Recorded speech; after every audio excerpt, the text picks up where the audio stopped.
16 বছরের ফ্যাসিবাদ বিরোধী আন্দোলনের সকল শহীদের তালিকা প্রস্তুত করে নিজ নিজ এলাকায় তাদের নামে সরকারি স্থাপনার নামকরণ করা হবে। শহীদ পরিবারগুলো সমূহকে রাষ্ট্রীয় স্বীকৃতি ও অর্থনৈতিক সহায়তা প্রদান করা হবে।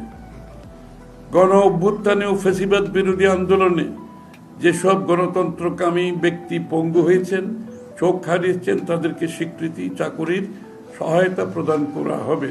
অর্থাৎ তাদের জন্য একটা আলাদা ব্যবস্থা থাকবে। ঋণ ব্যবস্থা ও রাজস্ব আহরণ বৃদ্ধি, রাজস্ব চাপ, মুদ্রানীতি কঠোরীকরণ ও আর্থিক ভঙ্গুরতার কারণে সামষ্টিক অর্থনৈতিক স্থিতিশীলতায় উল্লেখযোগ্য ঝুঁকি বিদ্যমান। দীর্ঘমেয়াদী স্থিতিশীলতার স্বার্থে সামঞ্জস্যপূর্ণ